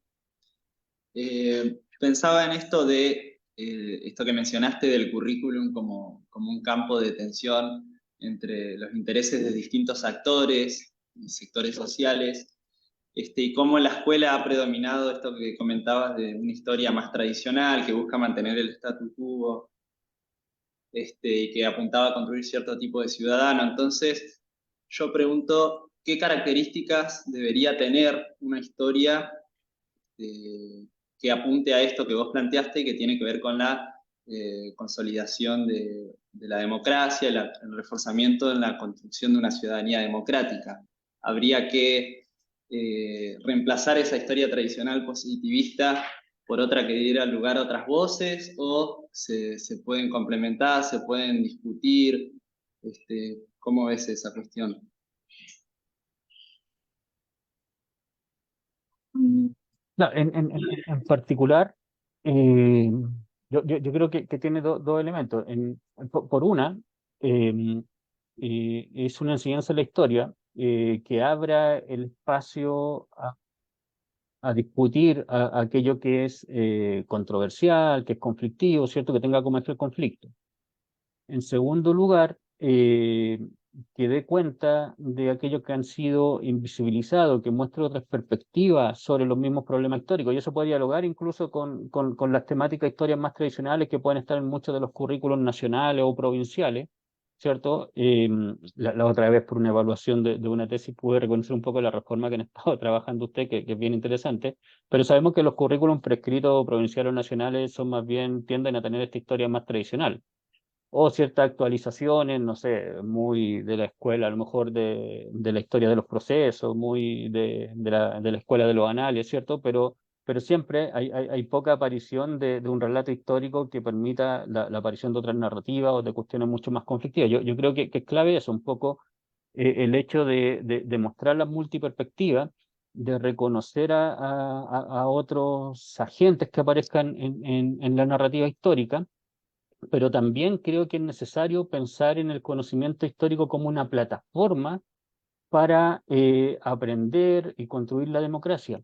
Y de ahí yo creo que hay una cuestión clave y que nos cuesta, nos tensiona, yo creo, en todos los lugares del mundo a quienes somos profesores de historia, eh, que es diferenciarnos entre que, a ver, lo que siempre yo digo a veces a mis estudiantes, es que nosotros somos enseñantes de la historia, esa es nuestra disciplina.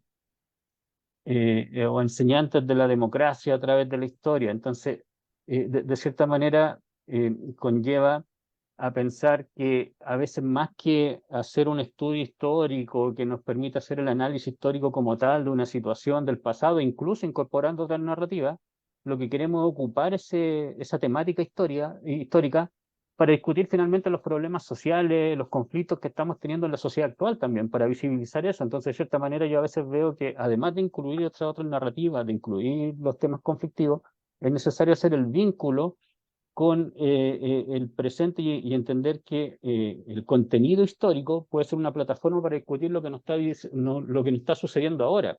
Y aquí me tomo un poco de las palabras del Payés, cuando el Payés decía, bueno, la gente tanto en todos los lugares del mundo como en todos los tiempos ha llorado, ha amado, ha reído, ha odiado. Entonces a veces el estudio del pasado debiese permitirnos luego discutir sobre nuestro presente, entonces ocuparlo como una plataforma para discutir. Pero claramente necesitamos visibilizar y poner atención a la visibilización de aquellos que han sido invisibilizados, de aquellos temas que no se habla, y también estudiar y comprender a veces a los sujetos. Hay una cuestión que sí es interesante y que, por ejemplo, lo plantean los que van en la perspectiva sociocultural de la historia, que, por ejemplo, un elemento interesante del ámbito del pensamiento histórico es el reconocimiento de la perspectiva histórica y la posibilidad de intentar estudiar cómo los sujetos actuaban en su tiempo. Porque eso nos puede ser una plataforma para entender cómo actúan, cómo reconocemos al otro en nuestro tiempo, cómo reconocemos esos discursos distintos. Entonces, por ejemplo, la empatía, ¿cierto? El estudio de los sujetos en la historia y de sus distintas formas de pensar en un mismo contexto, creo que puede ser una herramienta también importante para construir una historia y una ciencia de la historia distinta en la escuela. Pero diría, otras narrativas, temas conflictivos, contextualización, pero sobre todo utilizar el conocimiento histórico para discutir lo que nos está sucediendo hoy en el presente y pensar el futuro. Muchas gracias. Lorenzo, ¿querés hacer alguna otra pregunta? Sí, respecto sobre todo a esta propuesta de enseñanza que nos has comentado recién, ha sido pensada sobre todo en relación a el abordaje de la historia más reciente o también para el trabajo del pasado más lejano, donde quizás a veces se dificultan algunas cuestiones. Más problematizar. Claro, se dificulta la problematización o la conexión con el presente. Esa es la pregunta. Precisamente yo un poco cuando, a ver, al igual que todo, mi primer acercamiento a temas como estos fueron los temas controversiales, los problemas socialmente relevantes, cuestiones socialmente vivas. Pero ¿qué me pasa a veces con lo controversial, las cuestiones socialmente vivas, incluso el problema socialmente relevante, y que si bien son posibles y creo en su validez para el abordaje en el aula de historia que teníamos en general en América Latina, por lo menos el currículum chileno es bastante disciplinar y me imagino que igual que usted a veces toca abordar algo que uno no sabe cómo le va a interesar a un niño de 9 años en el caso de Chile, que son los griegos y los romanos. O sea, la conexión, la contextualización, el vínculo afectivo que va a tener el niño con los romanos y los griegos a sus 9 años es casi cero. Hoy día puede ser por algún videojuego, quizás.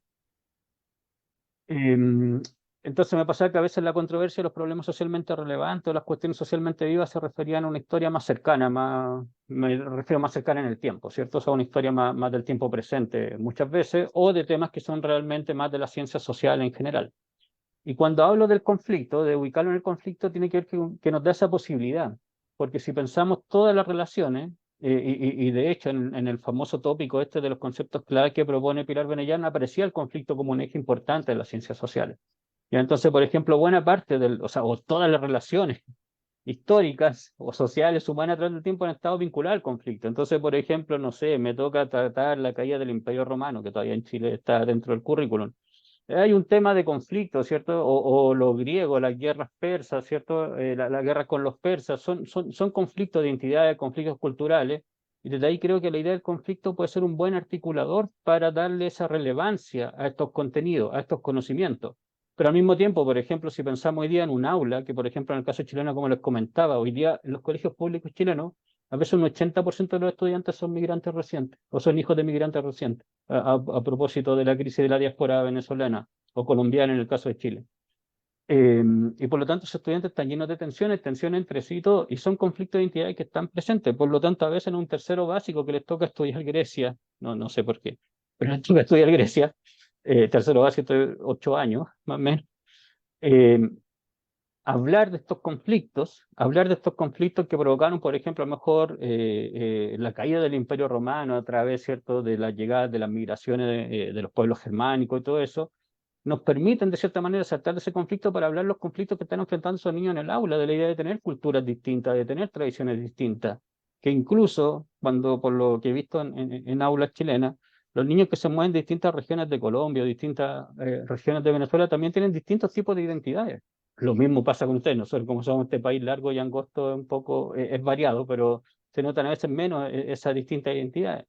Ustedes mismos en Argentina, ¿cierto? Son distintas identidades según la provincia en la cual, en la cual habitan. Y a veces estos temas, a partir de la idea del conflicto, más que a veces de la controversia, nos permite precisamente vincular esos temas lejanos con situaciones de problemas actuales.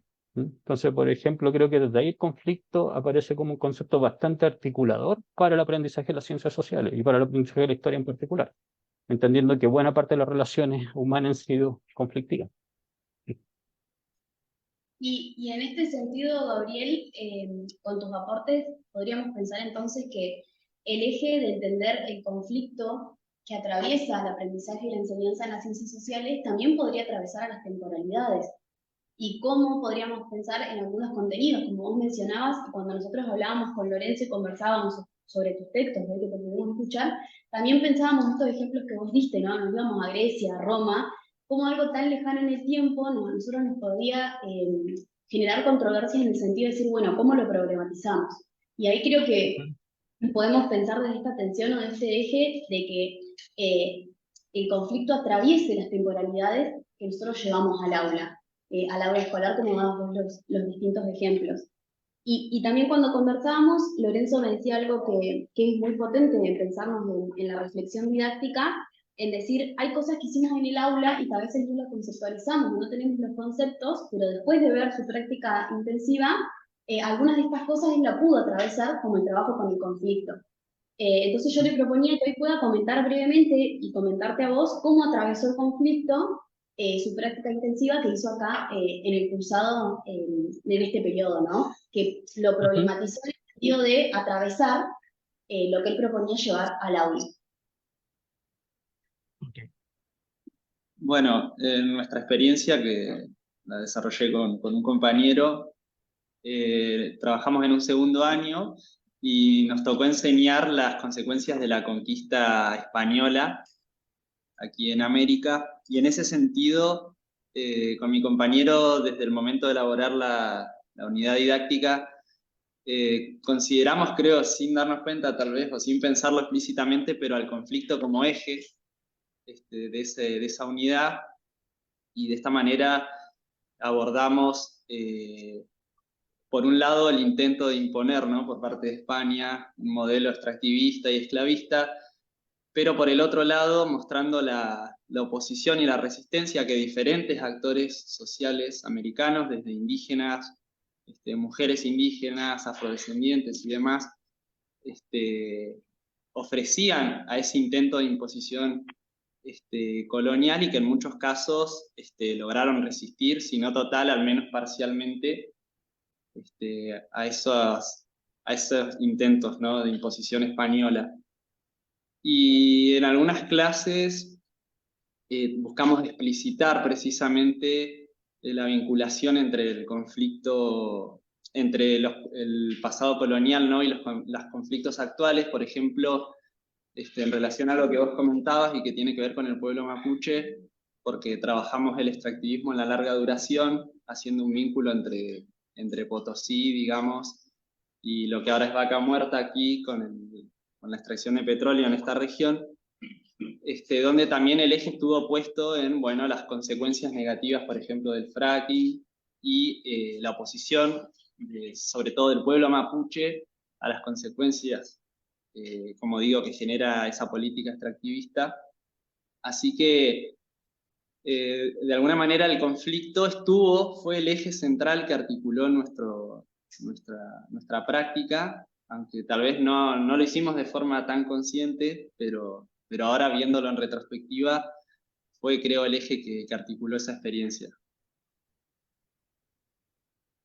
Sí, me parece muy interesante y precisamente, claro, a ver, yo creo que a ver, la propuesta, más allá de una especie de organización que empezamos a pensar, esto surge de un trabajo que hacíamos con otros colegas, ya, en donde de hecho tomamos mucho de lo que hacen los colegas de la Autónoma de Barcelona, como decía, por ejemplo, el modelo de Yorba y Casella del ciclo de aprendizaje, los aportes de Payet, de Santisteban, ¿cierto? De nuestros amigos, ¿cierto? Y Miguel Ángel, ¿cierto? Jara.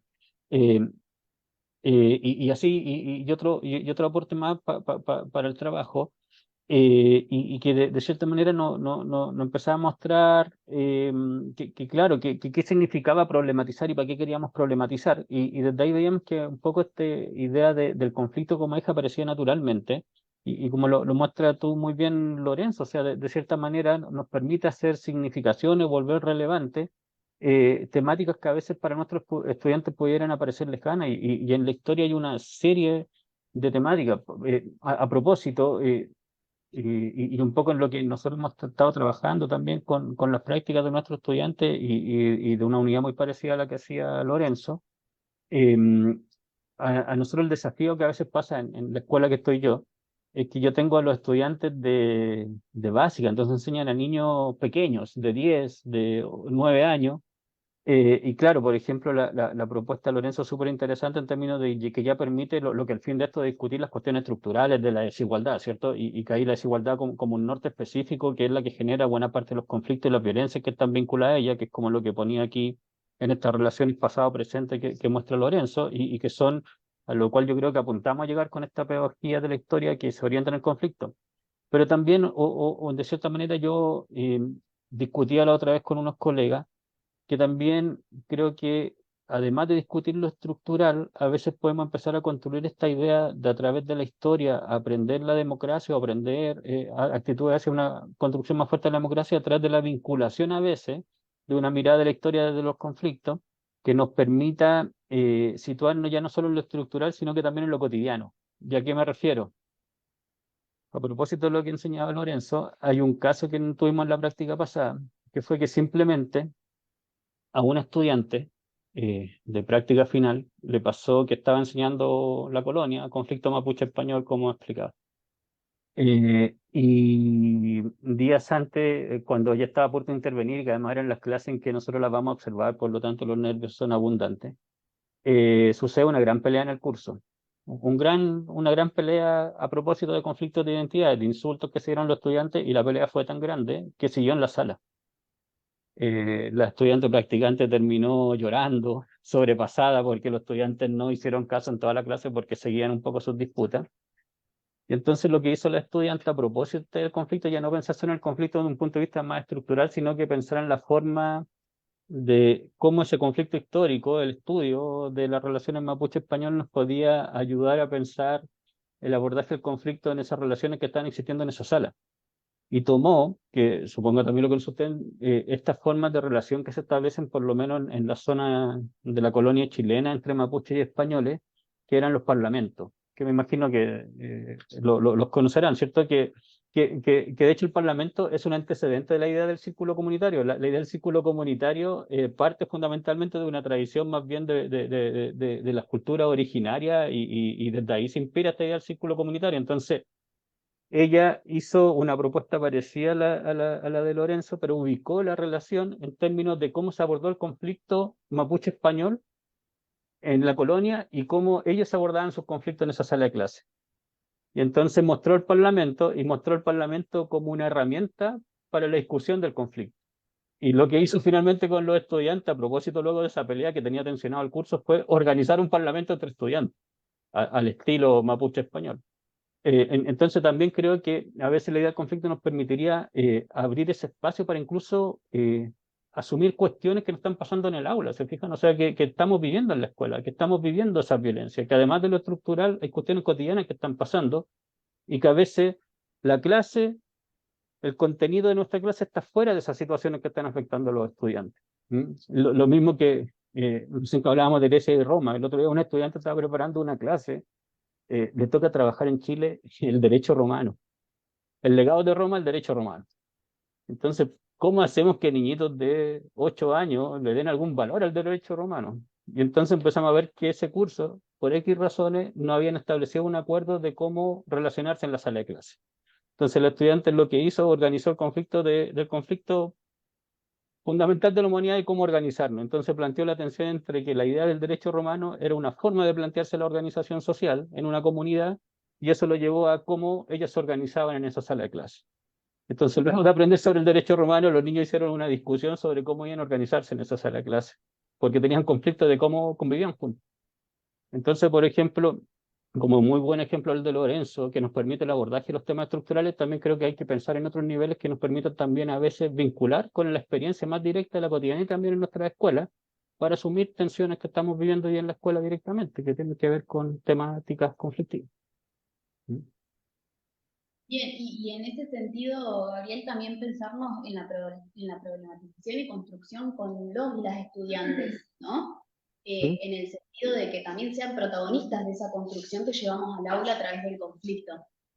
eh, y, y que puedan construir y mediar a ese conflicto con las representaciones que también nosotros llevamos a través de lo que ofrecemos como docentes en las aulas, tanto de nivel inicial como de nivel secundario, ¿no? Y así poder pensar, o creo que vamos en camino de pensarlo, y en el sentido también de la experiencia que comparte Lorenzo y lo que compartís vos que haces con tus estudiantes, de pensar que esta construcción de una educación más democrática es un camino en el cual pensamos o empezamos a recorrer dentro de las aulas, y que además de esas tensiones o desafíos que nos proponemos en el cómo, en qué llevar al aula para poder hacerlo, creo que vamos repensándonos a nosotros mismos a través de ese currículum que nos ofrece ciertos contenidos, pero que también nos da la posibilidad de tomar la decisión de la manera en que nos vamos a llevar al aula, ¿no? Entonces pensarlo creo que desde ese sentido con lo que vos nos podés ofrecer. Y también preguntar, no solo dialogar con Lorenzo, sino también si alguien más quiere hacer alguna pregunta, si en las redes tenemos alguna pregunta para ofrecerle a Gabriel. Quien quiera hacerla, lo único que le vamos a pedir es que se acerquen acá al micrófono para que pueda escuchar bien. ¿Alguien quiere hacer alguna pregunta, aportar algo sobre lo que compartimos?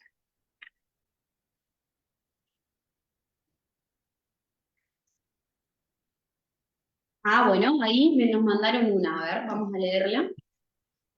La pregunta va respecto a qué formación docente es necesaria para enseñar el conflicto. Nos preguntan acá a través de las redes sociales. Es difícil, difícil pregunta eso, porque a ver, yo creo que hay dos cosas, ¿no? Nosotros en Chile tenemos una formación docente que es bastante especial. Nosotros tenemos programas de formación de 10 semestres en pedagogía. Yo soy un profesor de historia que se formó 10 semestres.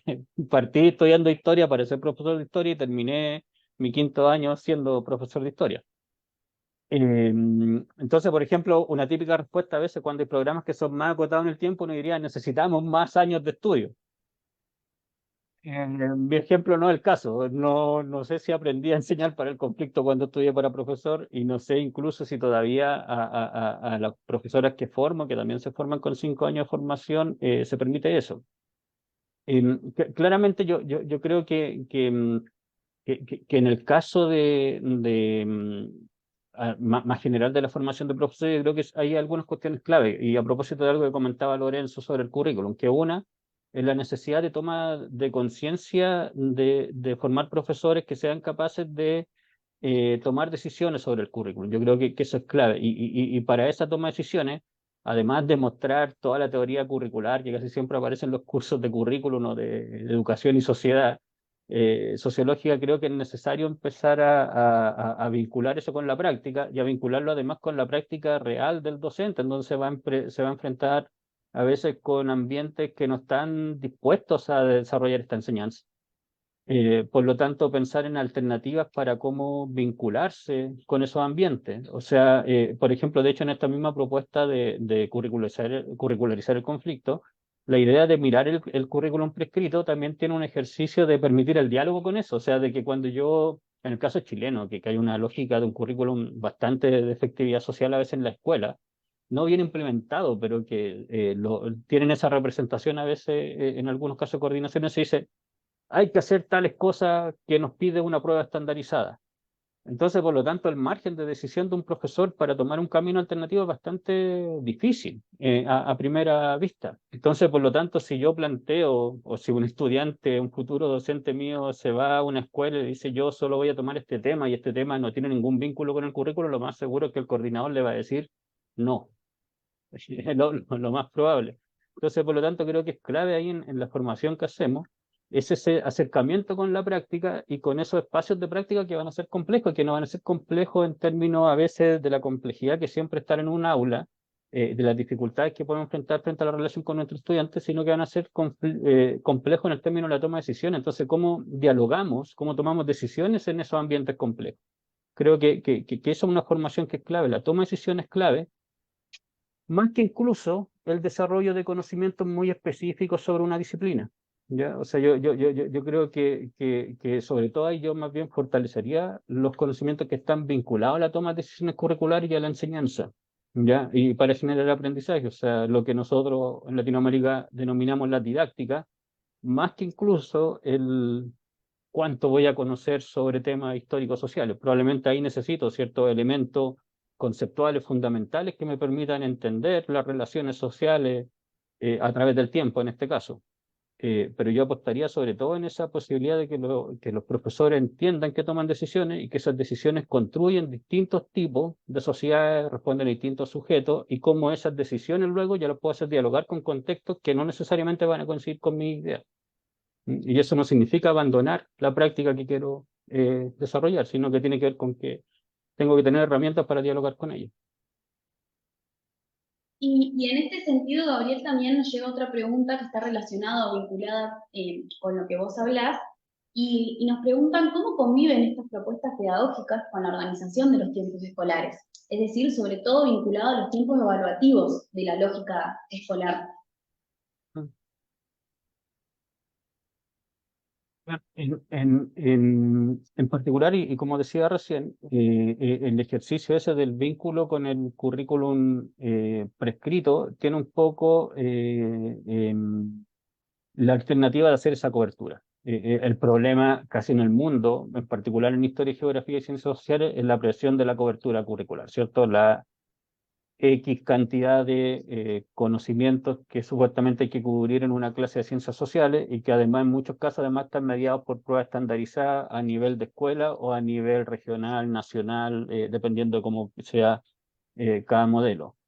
Por lo tanto, aquí hay dos partes que son más bien de gestión estratégica dentro del modelo, que tiene que ver por una parte el diálogo con los objetivos del currículum prescrito. O sea, cuando mostraba el cuadro de la toma de decisiones, en la parte curricular los estudiantes consideran en el caso chileno los objetivos de aprendizaje que se mandatan para el currículum nacional. Entonces siempre lo que proponen está vinculado con eso. ¿Ya? Siempre está mediado por eso, por lo tanto tiene esa posibilidad de hacer esa cobertura y de desarrollar los conocimientos que piden distintos tipos de evaluaciones. Y luego la segunda ya es la gestión en términos de la toma de decisiones de cómo organizar la secuencia. Yo a veces les digo a mis estudiantes que, por ejemplo, saber esos conocimientos básicos que a veces se necesitan para responder una evaluación tradicional, los pueden cubrir con 2 clases. Y si en el colegio tienen organizado 8 clases para cada unidad, claramente a veces tienen que tomar la decisión de dedicar unas 2 clases para hacer esa cobertura, pero esto ya es más casi de la cotidianidad. O sea, este diálogo, insisto, que depende mucho de la posibilidad de que los profesores nos formemos y pensemos en esa posibilidad de tomar esas decisiones y de cómo ayudar en esa toma de decisiones. Algo que nuevamente voy a citar el Payés que lo decía, tomando a otro didacta que es Thornton, decía, cuando yo cierro la puerta de la clase, yo puedo, cierro la puerta del aula, yo puedo tomar las decisiones que quiera, y ahí el profesor es esta idea del arquero del currículum, que decide qué pasa, qué no pasa, y por lo tanto en esa gestión es clave la conciencia del profesor para esa toma de decisiones y cómo dialoga con esos ambientes que van a estar poniendo, por ejemplo, la presión de la estandarización. Entonces, ¿qué necesito? ¿Qué quiere esa prueba estandarizada? Y luego desde ahí hacer ese diálogo. Entonces, por ejemplo, en la segunda parte o en la tercera parte de la secuencia, cuando aparece esta idea como de el estudio del conflicto y de los temas, claro, en esa secuencia, cuando estoy en un ambiente que me pide la cobertura curricular específica muy demarcada y con poca libertad, yo debiese planificar algunas clases que me permitan cubrir esos contenidos, para luego seguir profundizando en la cuestión problemática. Muchas gracias, Gabriel. No sé si hay alguna otra pregunta, algo que quiera comentar, Gabriel. ¿Estamos? En las redes no hay más preguntas, ¿no? Son las que... Bueno, Gabriel, en primer lugar, agradecerte desde la cátedra por tu predisposición, por haber conversado con vos, por compartir este espacio, también a Lorenzo, por la predisposición para realizar las preguntas y la gran reflexión también que pudo hacer en torno a lo que leímos y escuchamos de tu parte, con lo que vivió en su experiencia de práctica. Y creo que en este sentido la reflexión que nos invitás a hacer como formadores, pero también como profesores en los distintos niveles educativos, nos invita a repensar qué lugar está ocupando hoy el conflicto adentro del aula, ¿no? Y también en el sentido de la situación actual que vivimos, cómo podemos hacer convivir ese conflicto y trabajarlo a través de los contenidos que nos proponemos en historia y en las ciencias sociales. La verdad que creo que fue muy rico tus aportes y que nos van a invitar a seguir reflexionando, como nosotros siempre le decimos a nuestros estudiantes, la práctica o pasar por la práctica es una primera instancia de reflexión, pero la reflexión es continua en la docencia, si uno lo propone de esa manera, para poder mirarnos en lo que hacemos en el aula y también apuntar a estos nuevos desafíos que tienen que ver con esta educación democrática y llevar el conflicto adentro del aula. Agradecerte nuevamente y invitar a quienes nos están escuchando y también están presentes a continuar de la participación de las jornadas. Hoy a la tarde tenemos otro conversatorio, mañana a la mañana y a la tarde también, en donde vamos a compartir las experiencias de los y las estudiantes que compartieron con nosotros la práctica del profesorado y también nos van a estar acompañando profes de otras universidades y de nivel medio, en donde podamos seguir tensionando y reflexionando acerca de la enseñanza y el aprendizaje en las ciencias sociales. Así que te agradecemos por tu participación, por tu tiempo y por tu predisposición, y la verdad que ha sido un placer poder compartir este conversatorio con vos. Muchas gracias a ustedes por la invitación, a ti Virginia, a Lorenzo, ¿cierto? A Víctor. Espero que resulten muy bien las jornadas y bueno, y aprovechando las pocas cosas buenas que nos dejó esta pandemia, que fue esta posibilidad de conectarnos virtual, podamos seguir ahí encontrándonos y también invitándolo a ustedes a participar en otras acciones que hacemos nosotros desde acá en la asociación que tenemos. Y bueno, ya hemos tenido esa participación de ustedes en mesa y temas así para seguir con este intercambio y trabajar este foco de la enseñanza de la historia y las ciencias sociales que permita fortalecer la ciudadanía democrática, o incluso en el tema a propósito de las tensiones, de las disputas curriculares, de darle un mayor eje a lo social dentro de la construcción de todo el currículum escolar o de la construcción misma de la escuela. Así que muchas gracias a ustedes por la invitación. Gracias, que estén bien. También. Que estén muy bien la Luego, jornada. gracias. Chao. Gracias.